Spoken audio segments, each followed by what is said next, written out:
Welcome back to the Private Practice Playbook. In the last episode, Jay broke down the fundamentals of cash flow, the kind of topic most practice owners avoid, but actually really need to hear. He got into why so many doctors are under-earning, how that reality impacts both your practice and your personal life, and how easy it is to slip into spending more than you make without even realizing it. So if you listened, you probably had a few light bulb moments. Maybe you even saw yourself in some of those examples. But here's the truth. Understanding cash flow at a surface level is one thing.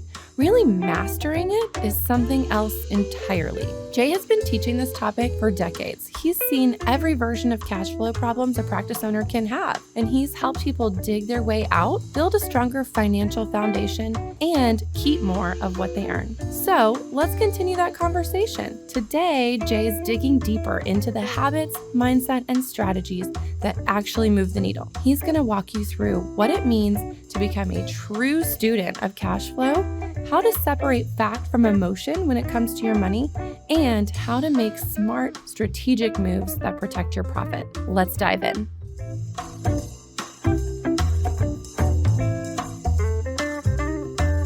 It's the Private Practice Playbook. It's the Private Practice Playbook. All right, well, welcome. So I was thinking, I took a bunch of books and I picked up this book. It was John D. Rockefeller on Making Money, and there's some great stuff in here, but a couple things that I wanted to, in particular, to touch, right? And so in the money and happiness section, it says, it is wrong to assume that men of immense wealth are always happy.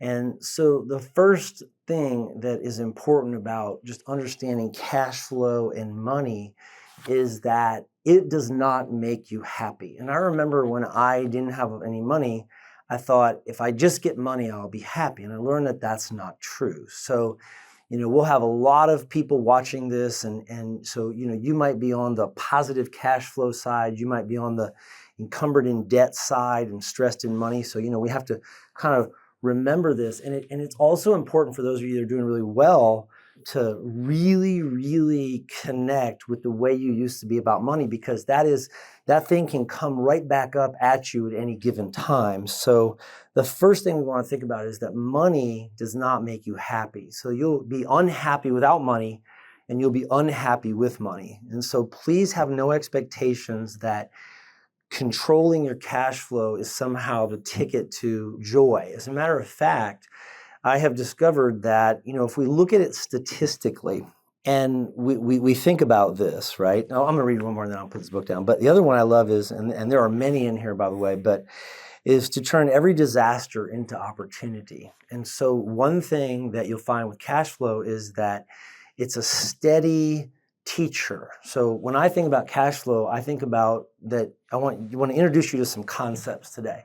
And so the first one is this, is that you, right now, you need to become a student of cash flow. And so I consider myself a student of cash flow. And that means that I am constantly educating myself, constantly learning. And it's amazing how many things are out there that can improve or help cash flow, okay? And so this is where I want you to be. I want you to play student.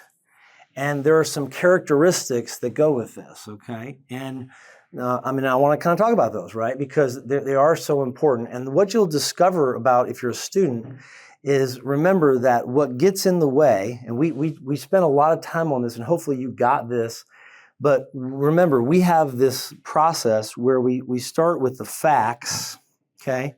And the facts give us faith, and faith is the most powerful engine you're ever going to have.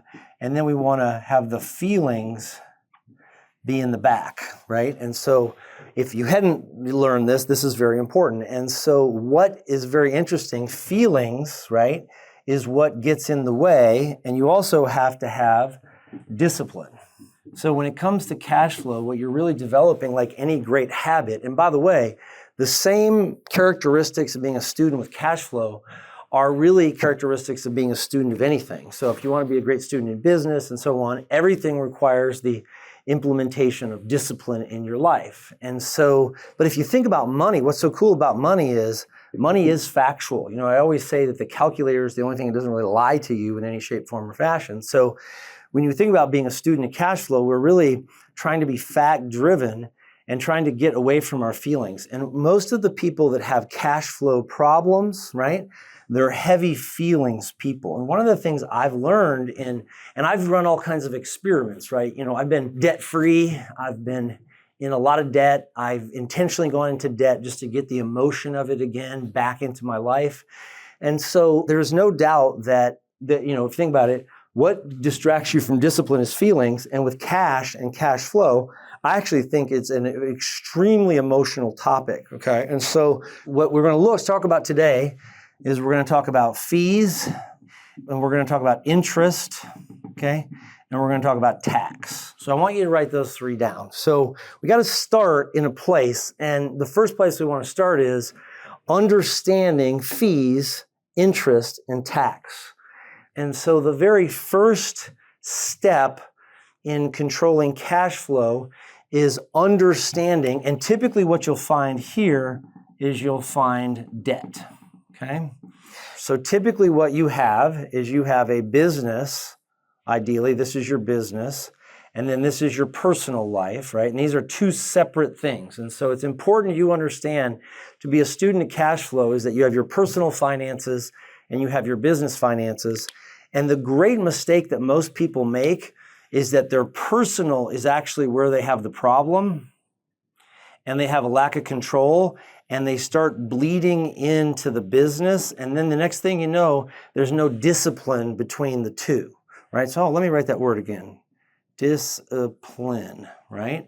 So what you want to create is discipline around splitting up your business and your personal. And so, for instance, right, I have a personal checking account and I have a business checking account. And so there are certain things that need to occur in both of these, all right? And I'll go through those with you, but you want to have discipline related to this, okay? You being a student of cash flow, what you have to do is you have to understand the annual traditions about money. And tax is your single largest expense. I mean, it is your sin. So if you look and you say this is somewhere between 30 and 40% of all your money, man, why wouldn't you just be a tax student, right? Why wouldn't you understand all the consequences of this as you move forward? And there really shouldn't be a lot of surprises. And one of the things that I will tell you is this is what happens. I'm in the business of raising your income, okay? So the goal is to raise income. The truth of the matter is we're also going to raise your taxes. So you have to have concurrent education that goes with how you raise income and then how you deal with taxation. But if you think about that, that is your largest single deduction. So you start, of money being taken out of your life. So when you think about what you want to become a student of, right, there's nothing more important than becoming a student of this, is how that tax affects you, all right? Now remember, some of you might be going, well, Jay, I don't have those problems, there's not money in the account, whatever. Remember, you're a student, and it's really funny how you can obsess about your current condition or you can learn how to do this right. Your condition is a byproduct of your lack of attention about cash flow, and I'm going to help you figure out how to master that. And there's a lot that goes into it. But today we're talking about, so if you're going, well, I can't do any of this. Well, the answer is you still can do things and you can be ready for next year because this is what smart people do. So again, important that you start to understand that taxes is your largest single expense, which is why you have to become a master. Now, what I want to do, so one of the things that I did pretty early in 5X, so when we started 5X, I owed no one any money. I was completely debt-free. And I started to tell people to go buy buildings. And I thought, oh man, and they would come up and say, oh. So I thought, you know what, I'm going to buy a bunch of crap. And so I went back into debt. So I want to talk about debt. So a couple of things that are very important relative to this, and also want to talk about where you're spending and kind of the concept of debt, all right? So one of the things, well, actually, let's do it two ways. Let's talk about income, and then let's talk about the use of debt. Now, what I want you to get clear on is this. Some of you have an over-reliance on debt. And so literally, every time you get in a cash flow crisis, you go to your trusty buddy debt. And so it could be a credit card, it could be a line of credit. And one of the very first things that you need to do is you need to cut that relationship off, because your relationship with the use of debt is actually, right, having a negative effect here, okay? So what people don't realize is when they go and tap off a line of credit, and that's what they do, it actually is what I call an income suppressant.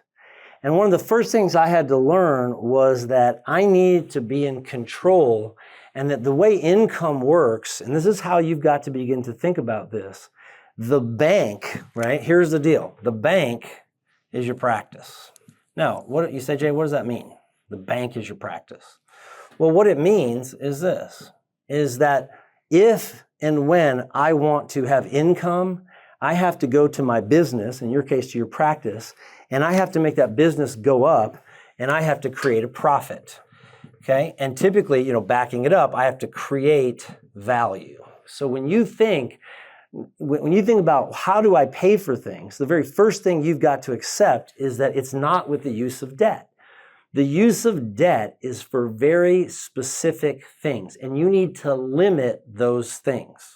But what I want you to understand is the use of debt is an income suppressant. And what that means is, so for instance, if I wanted to buy something and I just borrowed the money off of a line of credit, it means I'm not going to go and I'm not going to create value and I'm not going to make a profit.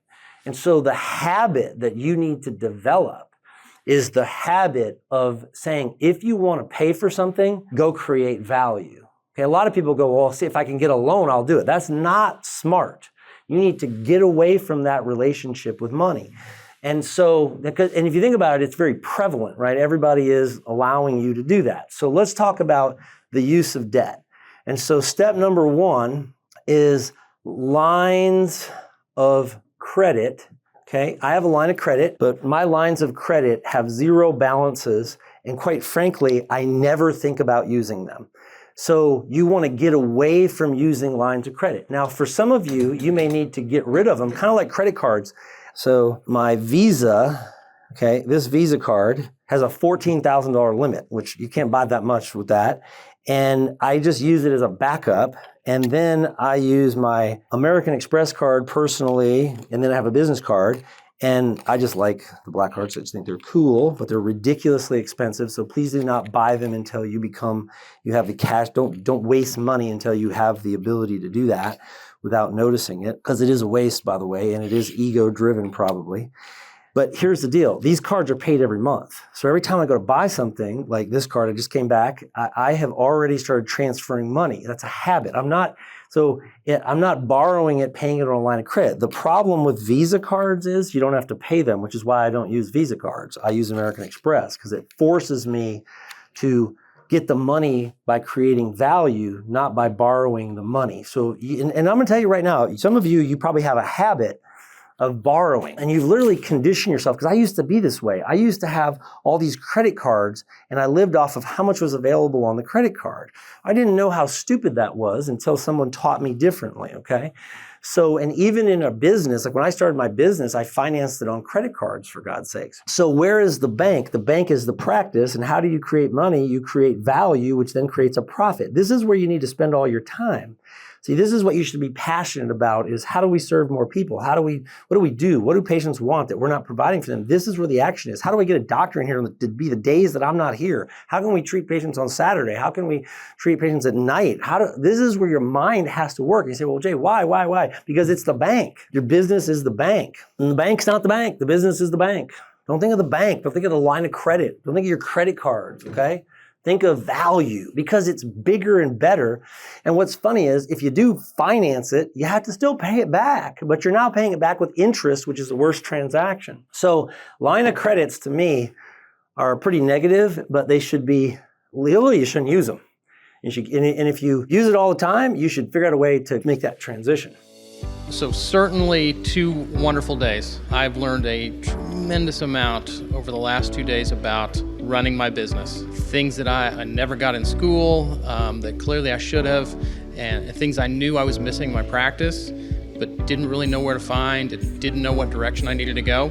Now I understand that so much more than I did 2 days ago, and I feel like I have a really clear direction and focus on how to move my practice forward and grow it into the business that I want it to be. So what do we got? One is a depreciating asset, okay? And so this is a boat, clothing, jewelry, ATVs, jet ski, okay? These are depreciating assets. And what that means is, and I just always use watches because they're great examples. So this is a Rolodex. No, I'm just kidding. And by the way, if you have to buy cheap stuff, fakes, then you should go back to the bank and make some more money to buy real things, right? So it's actually is ROLEX. So I thought this watch, I thought it was beautiful, blue face, right? So I want to buy this watch. But it falls in the category 1, which is a depreciating asset. I actually think this watch was like something like $60K or something like that. This is a very expensive watch, but it's not stainless, it's platinum. So it's white gold, I think, whatever that means. So it's fancy, but I thought it was beautiful and I like it and I bought it. Okay, but I paid cash. Okay, never finance depreciating assets. It's bad enough as it is. I will guarantee you that I couldn't probably sell this watch for 30 grand on the market. If anyone wants to buy it, let me know. We'll see what we could get for it. If you want to pay me more, I'd love to sell it to you. But most likely I have lost money on this watch. So it is 100% now about the utilization, but it is a number 1 category investment, which you have to pay cash. Because if I finance the 60, this will turn into a $70,000 watch before you know it. And literally I'm in the hole on day 1. Boats, jet skis, clothing, ATVs, all this stuff. If you put something on a credit card and do not pay it at the end of the month, it is a loan for a depreciating asset, and credit cards are not an exception. That's what some people think. You should pay cash. So the only way to tolerate a purchase like this, that's why you think about it. I looked at this watch, I was like, no. 3 times I went to look at this watch, I didn't buy it. And then finally I was in London and I thought, you know what, it's my birthday. And so I thought, you know what, I'm gonna treat myself. And I saved on the tax money because I bought it in London and there was an exchange rate. So I think I paid maybe 55 or something, but you get the point. Like I didn't just like go, oh, I had seen it, didn't buy it. And then again, it was my birthday. So I decided I could treat myself, right? And I thought, and then the exchange rate was good. I forgot that. That was the story about that watch. Okay, so that's category number 1. Okay, next, category number 2. And those tend to be personal expenses. And the same thing is true in the business. Don't buy garbage. So you got to be careful buying a lot of garbage that you don't need, okay? And again, particularly taking debt on these, right? So we'll go through these. Now, typically in number 2, people do what I call, this tends to be things like personal real estate. So these are homes. So right now, right, here's what I got going on. I have a home that's paid for. I spent a lot of money on it. It is not worth, I could not sell it for what I have in it. So again, it's a category 2. And so I got to pay tax on the lot. I got to have somebody come blow off the tennis court every week. Like this just goes on and on and on. I have to replace all the windows in my house. You know how much that was?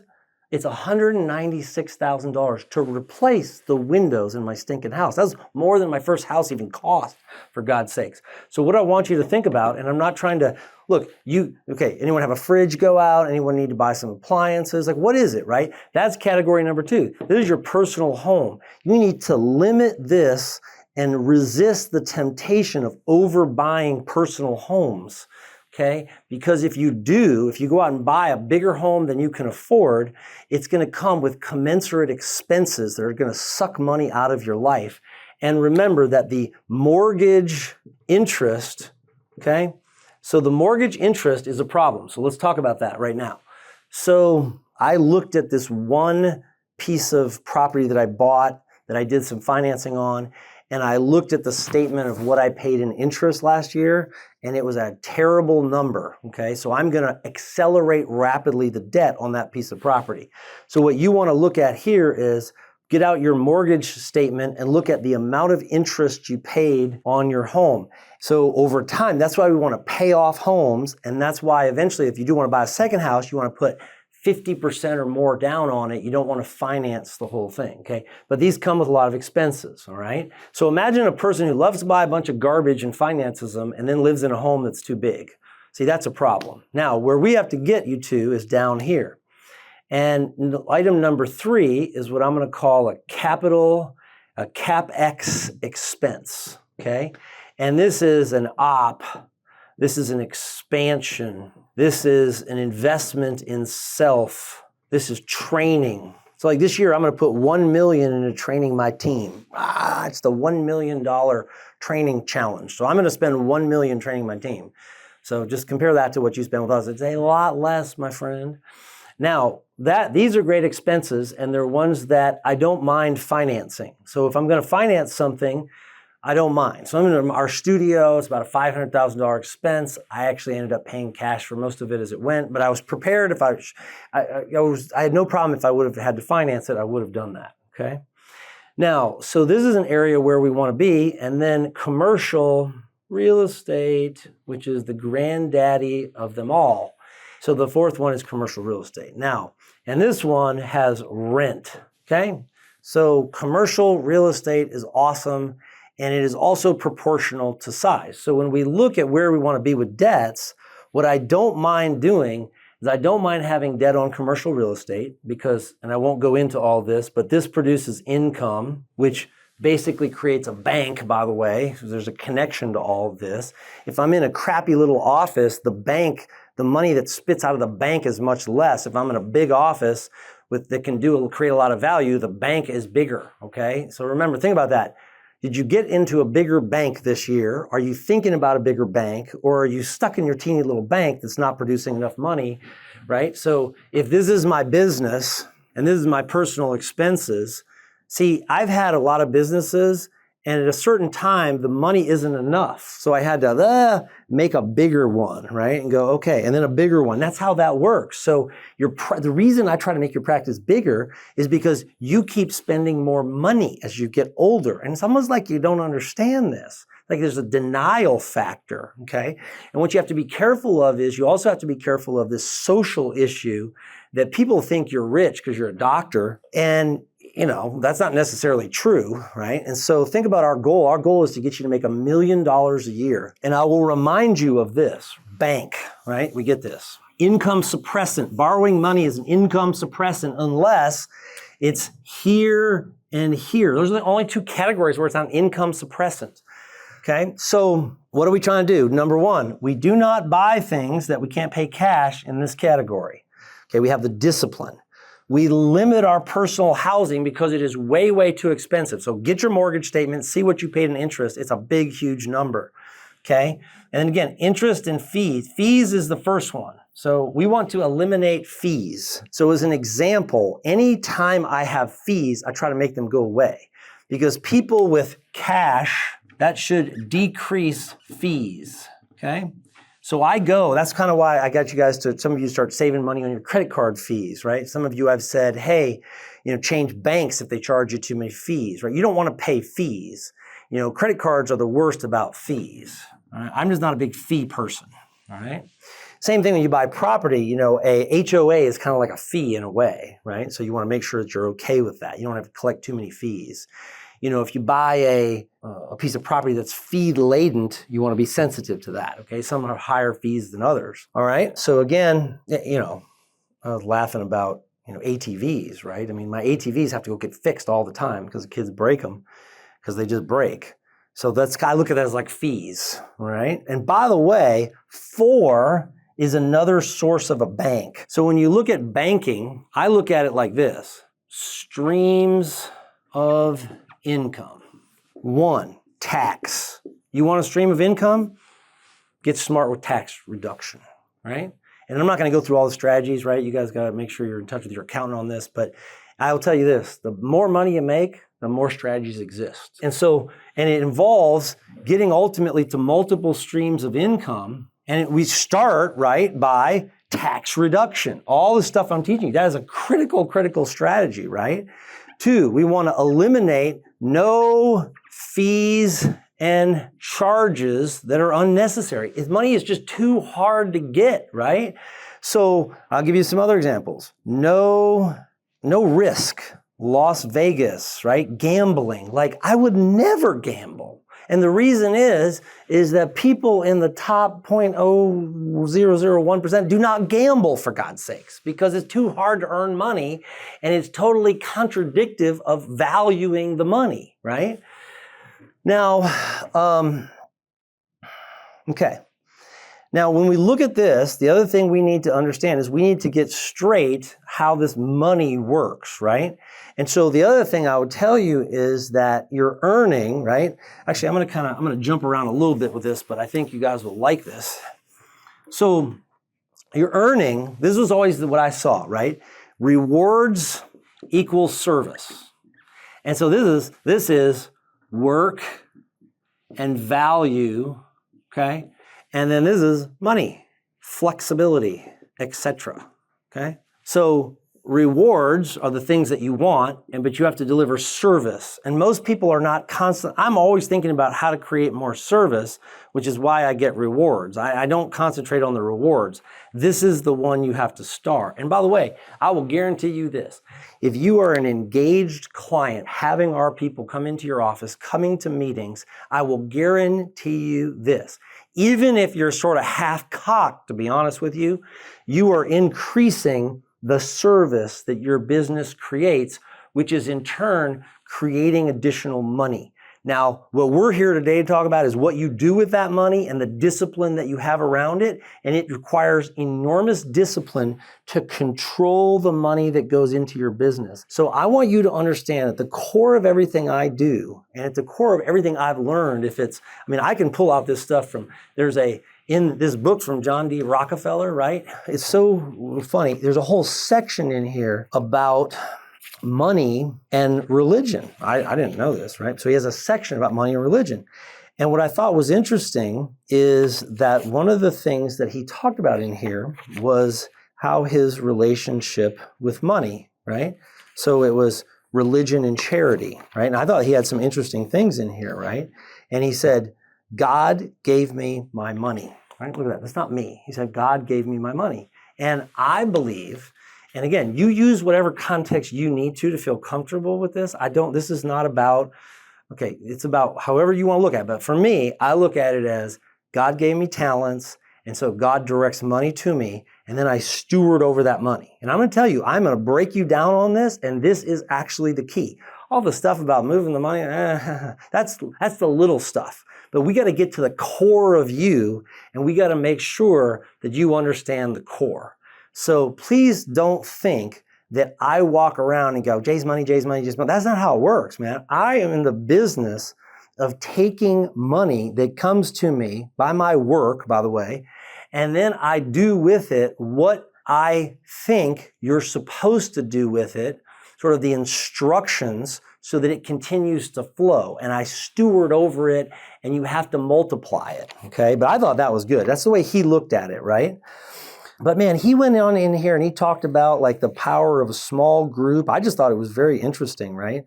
And things that in hindsight, when I think about them, actually make a big difference. You know, Christian fellowship. It's just interesting that this guy, he wrote this whole section about this, and apparently he was in a Sunday school class, so that may be weird to some of you, and he just talked about how that was a great force in his life. And, studying and being around people. But I thought it was just very interesting. I want to know surely in giving that I am putting money where it will do the most good, right? Which is great, right? Anyways, very, very intentional. You must put in if you would like to take out. Anyways, I'll get off of that. So how do you treat money? All right, listen, go get the transfers made, get the money in the right spots. Let's be tax wise.